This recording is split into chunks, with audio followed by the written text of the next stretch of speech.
नमस्कार दोस्तों। राहुल गांधी की भारत जोड़ो यात्रा को लेकर मेरी कुछ पत्रकार साथियों से बातचीत हो रही थी और उन लोगों की एक अलग थ्योरी थी। मेरी जब उनसे बातचीत हो रही थी मैंने कहा कि यार मेरे चैनल पर आकर ये बात कहो, तो वो हंसकर टाल गए। उन्होंने कहा कि यार मैं ऑफ द रिकॉर्ड ये बात आपसे कर रहा हूँ और आप चाहें तो इस पर अपनी वीडियो भी बना सकते हैं और चर्चा भी कर सकते हैं इस मुद्दे पर। ये बात बिल्कुल फैक्ट है। मेरे पत्रकार साथियों का ये कहना था कि ये जो भारत जोड़ो यात्रा राहुल गांधी लेकर निकले हुए हैं, जो अब एक विराम के बाद 3 जनवरी से फिर से शुरू होने वाली है, उसके बारे में उन्होंने कुछ ऐसी बातें कही जो वास्तव में मुझे भी चौंका गई। उन्होंने कहा कि बीजेपी को बड़ा खुश होना चाहिए कि राहुल गांधी इस तरह की यात्रा लेकर निकले हैं, और उन्होंने ये भी उम्मीद जताई कि बीजेपी को ये भी दुआएं मनानी चाहिए कि ये यात्रा सक्सेसफुल हो और कांग्रेस फिर से उठकर खड़ी हो जाए। मैंने कहा यार इससे बीजेपी वाले क्यों खुश होंगे? तो उनका अपना एक तर्क था। मेरे एक पत्रकार मित्र का ये कहना था कि अगर कांग्रेस मजबूत होगी या फिर मायावती मजबूत होंगी या फिर कोई दूसरा दल मजबूत होगा तो इससे बीजेपी को फायदा मिलेगा आने वाले समय में। वरना स्थिति ये हो रही है कि कांग्रेस सिकुड़ती जा रही है, खत्म होती जा रही है और आम आदमी पार्टी, टीएमसी, ऐसे ऐसे दल बड़े होते जा रहे हैं और ये बीजेपी के लिए लॉन्ग टर्म में नुकसानदेह साबित होगा। उनका ये मानना है कि बीजेपी और कांग्रेस की आमने सामने की फाइट होती है तो बीजेपी को ज़्यादा लाभ होता है, क्योंकि राहुल गांधी उनके सामने आ जाते हैं मोदी के। उन्होंने उदाहरण दिया कि देखिए गुजरात में सीधी फाइट हुई बीजेपी की और कांग्रेस की, और देखिए कितनी बड़ी मेजोरिटी के साथ वो जीत कर आए। दूसरे, उन्होंने कहा कि भले ही हिमाचल प्रदेश में कोई तीसरी पार्टी नहीं थी, लेकिन बीजेपी बहुत मामूली अंतर से वहाँ सरकार बनाने में रह गई है। तो उनका ये कहना था कि जिस तरीके से उत्तर प्रदेश में, खासतौर से उन्होंने उदाहरण दिया कि अगर उत्तर प्रदेश में कांग्रेस मजबूत रही होती तो हो सकता है कि बीजेपी की सफलता का जो मापदंड है 2022 का, वो और बड़ा रहा होता। अगर मायावती चुनाव और स्ट्रांगली लड़ी होती तो शायद और ज़्यादा बड़ा दायरा बीजेपी की सफलता का हो सकता था। मैंने कहा यार आपका लॉजिक अपनी जगह ठीक है, लेकिन जब मैं उनकी इस बात पर विचार करता हूँ और अचानक ही मेरे सामने राहुल गांधी आ जाते हैं और राहुल गांधी जिस तरह की बातें कर रहे हैं और जो पैरेलल चीज़ें उनकी इस यात्रा के चल रही हैं, उन सब का जायज़ा लेने के बाद जिस निष्कर्ष पर मैं पहुंचता हूं, तो उसमें ये बातें मेरे पत्रकार मित्र की मुझे काफ़ी हद तक सही नज़र आती हैं। रघुराम राजन के साथ, जो आरबीआई के पूर्व गवर्नर हैं, उनके साथ राहुल गांधी ने एक इंटरव्यू किया था, वो बहुत सोशल मीडिया पर वायरल भी हुआ।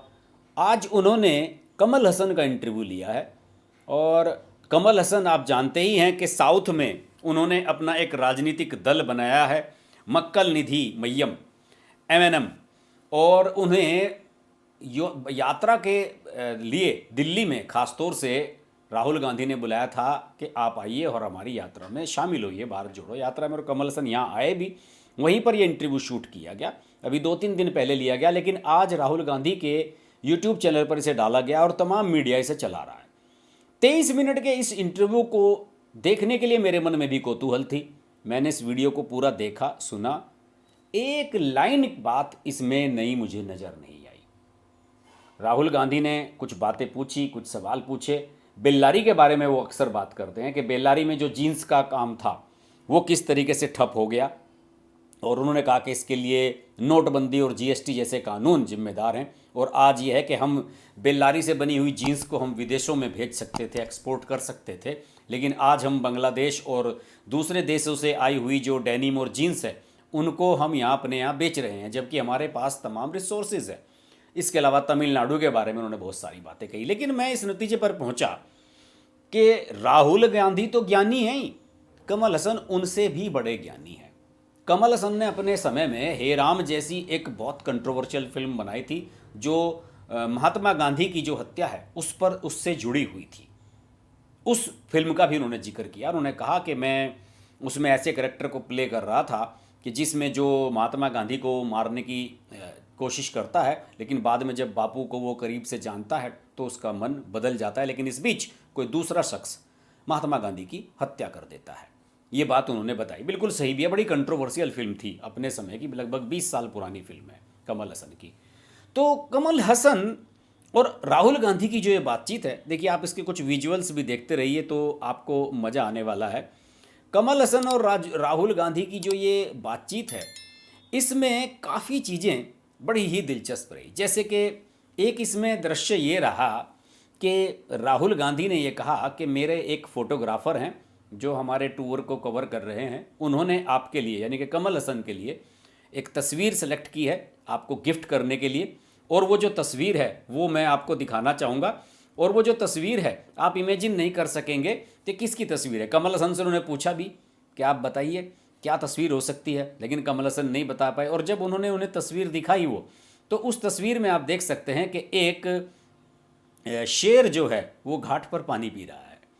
तो उन्होंने कहा कि मेरे फोटोग्राफ़र ने ये तस्वीर खींची है, और उन्होंने कहा कि हम कमल हसन साहब को ये तस्वीर भेंट करेंगे, क्योंकि कमल हसन जो है साउथ में उनकी जो स्टारडम है और उनका जो रुतबा है वो एक शेर एक लायन से कम नहीं है। और इसके बाद ये दोनों बैठ जाते हैं और इनकी बातचीत शुरू हो जाती है। तो ये वो तस्वीर है जो कमल हसन को गिफ्ट की, बहुत ही खूबसूरत तस्वीर है, इसमें कोई शक नहीं है। लेकिन कमल हसन को राहुल गांधी और उनके फोटोग्राफर शेर तो जरूर मान रहे हैं, लेकिन मैं आपको बता दूं कि कमल हसन खुद भी विधानसभा का चुनाव नहीं जीत पाए थे। 2021 में विधानसभा चुनाव हुए थे तमिलनाडु में, इन्होंने अपनी पार्टी बनाई थी और कमल हसन अपना चुनाव भी नहीं जीत पाए थे। एक बीजेपी की महिला नेता ने इनको हराया था। तो कमल हसन का राजनीतिक लाभ अगर उठाने की राहुल गांधी सोच रहे हैं तो ये तो उनकी गलती है।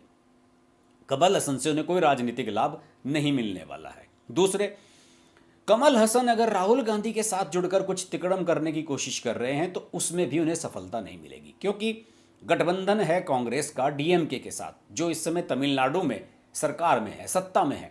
तो ऐसी स्थिति में कमल हसन एक तरह से गठबंधन का ही हिस्सा हो पाएंगे। जबकि कमल हसन ने जिस तरीके से राजनीति में कदम रखा था, तो उनकी इच्छा तो ये थी कि शायद मैं एमजी रामचंद्रन जैसा बड़ा नेता बन जाऊंगा या जयललिता जैसा बड़ा नेता बन जाऊंगा, क्योंकि दक्षिण भारत में आप सब जानते होंगे कि सभी स्टेट्स में फिल्म स्टार्स को बड़ा लाइक किया जाता है और वहाँ की जनता फिल्म स्टार्स को बड़ा पसंद करती है, उन्हें भगवान की तरह पूजती है।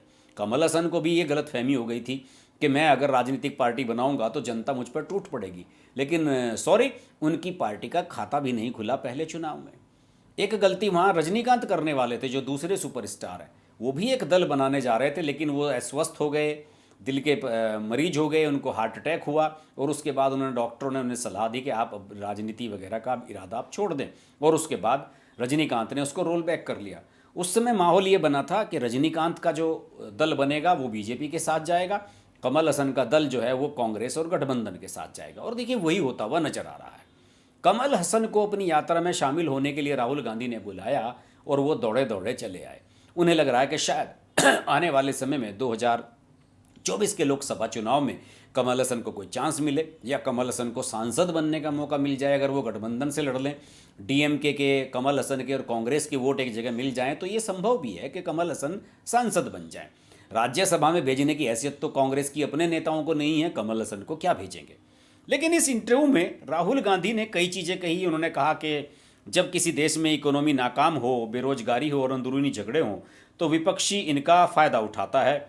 उन्होंने कहा कि ऐसा ही यूक्रेन में रूस ने किया। रूस नहीं चाहता था कि यूक्रेन के पश्चिमी देशों के साथ संबंध मजबूत हों, और यही भारत पर भी लागू हो रहा है। और चीनी हमसे कह रहे हैं कि आप सावधान रहिए, आप जो कर रहे हैं उस पर हमारी नज़र है, सावधान रहिए, नहीं तो हम आपकी जियोग्राफी बदल देंगे, हम अरुणाचल में घुसेंगे, लद्दाख में दाखिल होंगे। और चीन इसी तरह के रवैये के लिए प्लेटफार्म तैयार कर रहा है। अब राहुल गांधी से कोई पूछे कि ये जो यूक्रेन का फेवर ले रहे हैं और रूस की आलोचना कर रहे हैं, अगर कल ये प्रधानमंत्री बन गए तो क्या इनकी हिम्मत है कि वो रूस का फेवर ना लें? या रूस को लेकर जो भारत का स्टैंड रहा है, भारत की जो पॉलिसी रही है रूस के समर्थन लेकर साथ चलने की, क्या उससे भारत पलट सकता है? दरअसल राहुल गांधी को कोई आइडिया नहीं है, वो सिर्फ एक ब्लफ मार रहे हैं। हमेशा उनकी कोशिश रहती है कि कुछ ऐसी बातें कही जाएं जिनसे कन्फ्यूजन की स्थिति हो।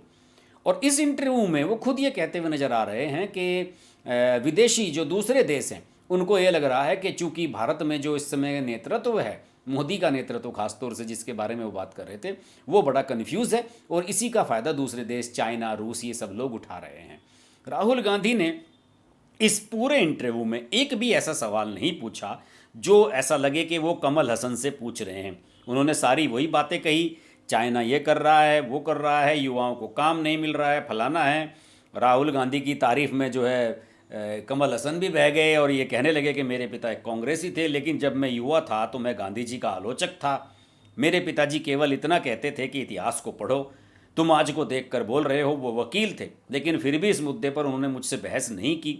24-25 साल की उम्र में मैंने खुद गांधी जी को जाना और इतने सालों से मैं उनका फ़ैन बोल गया। इसलिए मैंने मुझे सुधारने के लिए गांधी जी को सॉरी बोलने के लिए हे राम फिल्म बनाई। इसमें मैं एक हत्यारा था जो गांधी जी को मारना चाहता था, लेकिन जैसे जैसे वो इंसान के करीब जाता है वो बदल जाता है। हाँ, तब तक बहुत देर हो चुकी होती है और कोई दूसरा उनकी हत्या कर देता है। उन्होंने कहा कि यह मेरा तरीका था मेरे बापू से क्षमा मांगने का, लेकिन राहुल गांधी से क्षमा मांगने का मौका कमल हसन आपको नहीं मिलेगा। राहुल गांधी से माफ़ी मांगने की आपको ज़रूरत ही नहीं पड़ेगी, क्योंकि जिस लाभ के लिए कमल हसन राहुल गांधी के करीब आना चाहते हैं वो लाभ उन्हें मिलने की पोजीशन बनेगी ही नहीं। डीएमके जो एलाइज हैं कांग्रेस के साथ इस समय तमिलनाडु में, वो किसी भी हालत में कमल हसन को लोकसभा का टिकट नहीं लेने देंगे।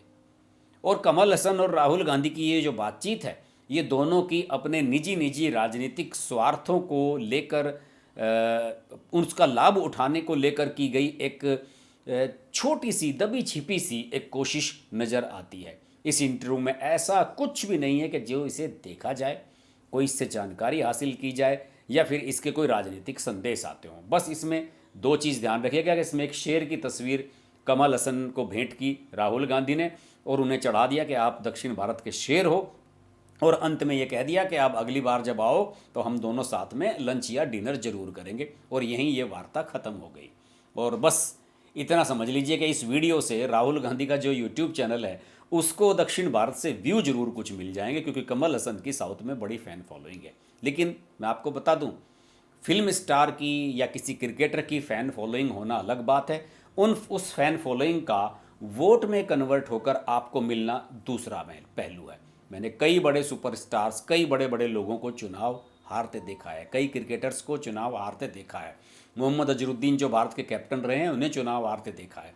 कई ऐसे लोग आए, कई फिल्म स्टार्स मैंने देखे हैं कि बुरी तरह से चुनाव हारे हैं और उनके जो राजनीतिक ख्वाब हैं वो मिनटों में चकनाचूर हुए हैं। तो राहुल गांधी कमल हसन का इंटरव्यू लेकर कुछ अगर लाभ उठाने की कोशिश कर रहे हैं तो अलग बात है। अलबत्ता मेरी जो पत्रकार मित्र की जो बात है वो मुझे फिर भी सही नज़र आ रही है। उन्होंने कहा था कि अगर राहुल गांधी गुजरात की बजाय हिमाचल प्रदेश में चुनाव प्रचार करने चले गए होते तो वहाँ पर कांग्रेस जीत ही नहीं पाती। हिमाचल प्रदेश में उन्होंने एक भी रैली नहीं की। गुजरात में उन्होंने एक सभा की राजकोट में पिछले साल, और उसी सभा के वजह से कांग्रेस पूरी तरह से धराशायी हो गई। हालांकि जोक्स अपार्ट, ये एक मजाक की बात उन्होंने कही, लेकिन उनका ये मानना है कि अगर राहुल गांधी जैसा ज्ञानी नरेंद्र मोदी के सामने मुख्य प्रतिद्वंदी है तो फिर नरेंद्र मोदी को निश्चिंत होकर बैठ जाना चाहिए। वो 2024 में उनका कोई भी बाल बांका नहीं कर सकता। समय मिले तो कमल हसन का ये इंटरव्यू और राहुल गांधी का देख लीजिए। वैसे इसमें आप ये भी समझ नहीं पाएंगे कि इंटरव्यू दोनों में से कौन किसका कर रहा है, क्योंकि इसमें राहुल गांधी अपनी बात ज़्यादा कहते हुए नजर आ रहे हैं। कमल हसन से सवाल तो उन्होंने एक दो ही पूछे हैं। उनके मन में जो बातें शरारतें चलती रहती हैं चाइना वाइना को लेकर, इससे ज़्यादा इस इंटरव्यू में कुछ है नहीं। आशा करता हूँ कि इस वीडियो का जो मैंने एनालिसिस किया वो आपको पसंद आया होगा। अगर पसंद आए तो वीडियो को लाइक कीजिए, चैनल को सब्सक्राइब कीजिए, नोटिफिकेशन के लिए बेल आइकन प्रेस कीजिए। फिर आपसे मुलाकात होती है। नमस्कार। अगर आपको हमारी वीडियो पसंद आई तो वीडियो को लाइक करें, चैनल को सब्सक्राइब करें और नोटिफिकेशंस के लिए बेल आइकन को प्रेस करें।